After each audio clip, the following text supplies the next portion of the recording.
everyone else for that person's own happiness. So suppose that I want to be happy because that will make me fit. All right. Seems like Mansur hasn't read any of the ethical theories pretty much, right? It seems like he's devoid of, he doesn't know deontology, virtue ethics, or, what you may have pretty much over there. So I don't think he has read those. In his mind, either you have, it's a black or white fallacy pretty much right now. Yeah, but also the person I'm speaking to is not a very good representative of the other side. I mean, she doesn't know what she's saying either. Yeah, she resorted to evolution straight away, right? I mean, in part, she might be right that some of our moral intuitions might be driven by, evolution. Somebody can say, right? But then yeah, she didn't represent her position pretty well. No, I mean it depends on what she meant by that. I mean, if she wants, I think Mansur would be correct to. They are both understating what they're maybe in the haste of the conversation, under explaining themselves and making articulating in a bad way. But I mean, Mansur should be saying something like evolution is just a descriptive scientific theory. It's not an ethical theory, right?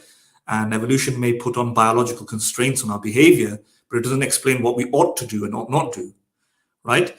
And she should be saying that if the argument is that everything goes, evolution, descriptively even, has created drives and motivations and desires to not create that sort of society. In other words, we've evolved for such a long period of time, and we've evolved a moral instinct in order to be a socially altruistic species, for the most part, and in general. Obviously, it's not always like that, but in general, there are computer programs and mathematical equations demonstrating that indeed the best optimal sort of position to be in, it would be an altruistic one.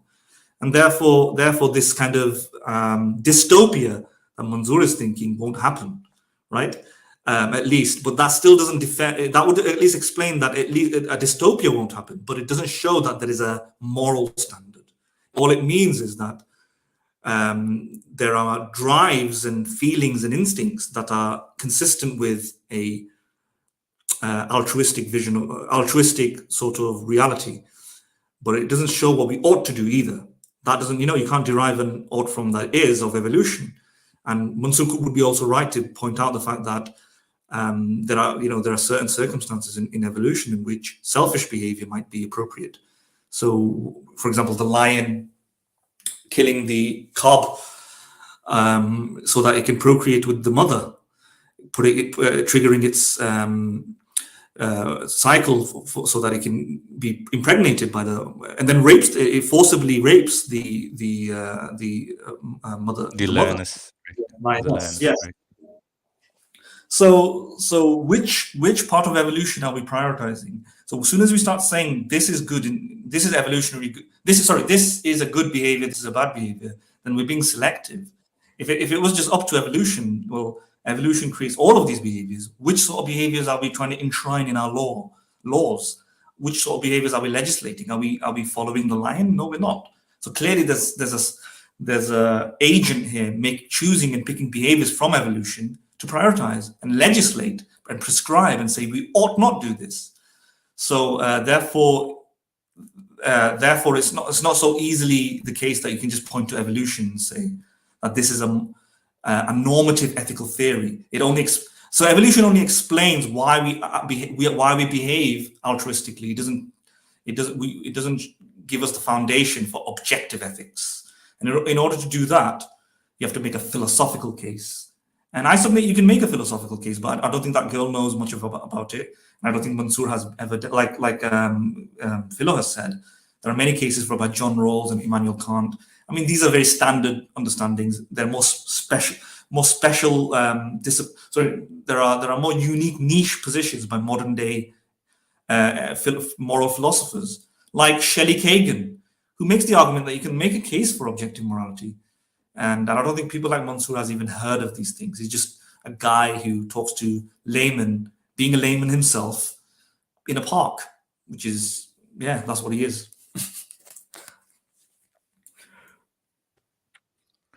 Right, Kelly, you wanted to Right. add something to it? Yeah. I'll go on a slightly different tangent on what he was saying. So, from what he said, I'm assuming, what my understanding is, that he's very concerned with holding people accountable for whatever they do. And he is sort of, he wants to believe in a world, or he wants to live in a world where people are held accountable for what they do. But the problem is this, even is in his own worldview, the God that he believes in. Hey, Kelly, can I Sorry, stop you for a second? yes, I think sure, sure. we are getting a Mahadin is feedback from Mahadin. Mahadin's side, probably. Mahadin. Yeah, yeah. Sorry. Yeah. So yeah. So I'll just repeat what I was saying. I was saying that what I understand from Mansur's statement is that he's very concerned with holding people accountable for whatever they do. But the problem with his worldview is that even in his worldview, even if there is a God who holds people accountable, there is no one to hold that God accountable for anything. In even in the Quran, chapter 21, verse 23, it is clearly said that no one can ask God as to what He does, but He can ask everyone. So, if He's concerned with holding people accountable for what they do, then the question arises as to why is He not concerned? Why does His concern then go away when it's God? Now He could say that no, by his own belief that God is good, whatever He does is good. But then we realize that the question, how does he know that whatever that God does is good? Because he is the one who assigns rights to people, who is the one who assigns duties to people. Maybe, according to him, as he clearly said, no one can hold him accountable. And as I showed a hadith in one of our previous streams, a hadith clearly says that even if God throws everyone in hell, he would not be unjust in doing so.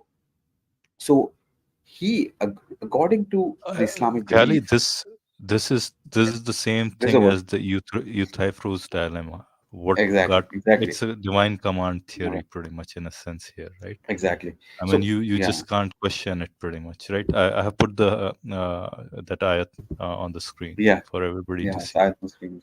Yeah. So, so the question arises: if Mansur is fine with having an an entity who's supreme, super powerful, being not accountable to anyone, what's the problem with him? With what does why does he have a problem with believing that humans don't are not accountable to anyone else but to other humans?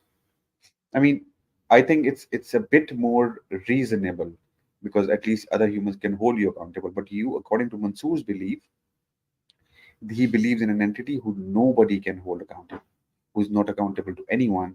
He can do anything he wants or desires. And not only would Mansur not object to that, according to Mansur's belief, he would consider that good and just. So that does not make any sense.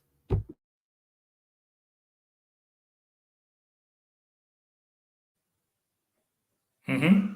Ugba, Can you hear me? Ugba asked me to display this one, this hadith. He says that Adam, in this hadith, Adam absolves himself from the moral responsibility, basically pointing to predestination. Was this for this one or something else? Maybe it was for this one, right? Okay, I'm just gonna I'm just gonna drop this. drop this. Madan, you have Madan, something you to have. say, or should we? Um, I'll just say that You can show this hadith. You can show this hadith, the one that I sent right now. yeah, I'll just say that for Mansur, he's trying to say that without God and and there's no accountability, or you're just subject to multiple and various different ideologies and so on.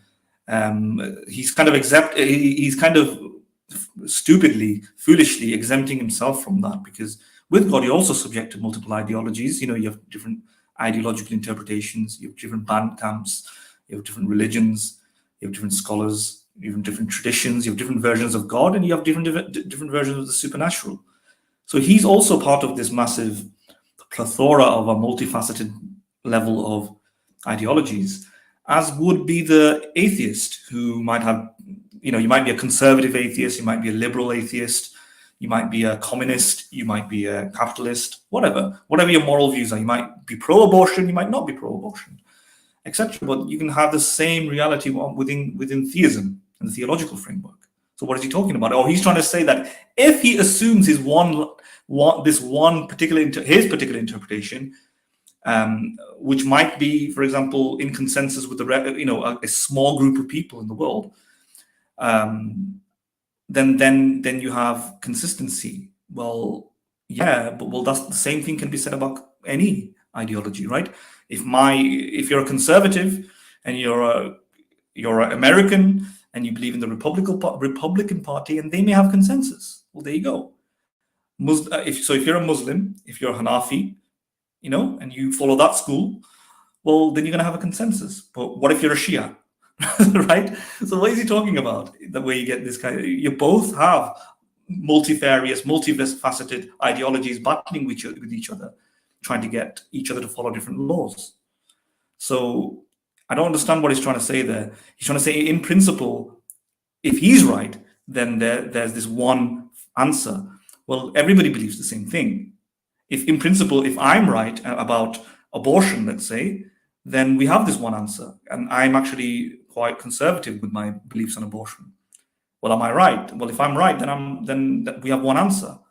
So I don't know what he's talking about. And the other thing that I'd say in terms of accountability, the girl is right and I'm just reiterating what I said, the girl is right in the sense that we do have accountability, right, in the world to each other.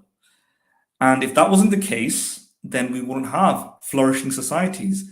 We won't have prison systems and court systems. We wouldn't have legislation. We wouldn't have policies. We wouldn't have stuff like shame and humiliation, ostracization, and excommunication of people who betray the tribe, let's say. We wouldn't have condemnation. These things are can be shown through game theory that helps regulate society. This is why we don't have people just going around murdering and raping and sociopaths and psychopaths running havoc. Evolution has minimized these traits and has configured society to be far more harmonious than Mansur is giving credit for. And this is why you see atheistic societies doing really well statistically, and why there's correlation between democratic and secular societies and a variety of different humanitarian values. Decrease in discrimination, decrease in bullying, harassment, increase in compassion and public spending, public resources, all this. So we don't have this kind of craziness that he's talking about. So he really wants to make the case that philosophically we're not accountable to anybody. Like there is no real moral standard, final objective moral standard. But he's not. Why is he talking to people in a park about this? Has he really examined the philosophical literature on this? If he's listening to this, or anybody's fans listening to this, I can give you several accounts of objective morality. I'll start with one. Shelley Kagan. Type in his name on Google. You'll see that he's written a massive book recently on it. And why don't they know about this? Imagine if I didn't know about the best arguments for Islam. Well, am I a sincere, and I dismiss Islam? Well, am I a sincere examiner of the truth? Sincere truth seeker? No. Because I don't even know what the arguments for theism is. I don't even know what the main central argument for Islam is. It might be like something like a linguistic argument, But so equally, if you don't know about what's happening in philosophy, in moral philosophy, written by atheists, written by experts like Shelley Kagan, then you're not a sincere truth seeker, and Mansur is not a sincere truth seeker. All right. Yes, Madan. I think has Mansur inadvertently become our bunny today? Seems so. I didn't know we were gonna. I didn't realize that we were gonna run only Mansur's videos. I knew it because I had selected all the videos. Yeah. I knew if you had selected all the videos that I had sent you, then we are only reviewing Mansur's videos. Poor fella. All right, you wanted to talk about this hadith, right? No, I think we don't. You've just shown this. Fine, I just talked about it already. So you did. Even highlighted. It's Sunan Abi Dawud 4699, Sahih by Al-Albani. In the fourth line, it just says in the fourth line, if Allah were Allah to punish everyone in heaven and in the earth. He's right. he would do so Alright. without being unjust to them. Right. So yeah, if he throws everyone in hell, he would. Shall we These do people would one still last? Sorry, Khad. I think, Please go ahead. yeah, I think we can do another one, or maybe. What do you think, Madhav? What do you guys We have think, Martin? Shall we we? have actually Shall we gone talk to? through 3 shorts quite quickly today. That's quite good. I think we should keep it short. I think we should keep it short. Let's just I can agree. flip when we're ahead. Let's not go crazy. Yeah, right. You think? Maybe, yeah. Okay. Yeah. Okay. So yeah, what's the plan, Philo? Do you want to review it then for Madhan? No, right? Martin, what did you say? No or yes? I thought No. let's I go think quickly Madhan said through that one. we have to keep it short, so I think we Sure, shouldn't. yeah. Okay. Sorry. Yeah. I thought we want to keep short, as in reviewing the I mean, if you two want to do it, then I'll do it. No, and I then think. two of us on. But if No, you I want, think. I suggest we I, don't. But it's up to you yeah. guys. Okay, I think let's agree. stop. I agree with you. We'll keep Let's it keep for it short. the next time, right? We'll keep it for the next time, right? Okay, let's make the link public. Anybody who wants to join, I think Reflecting Journey wanted to join, and so let's see who else wants to join. Cosmic and Ugba.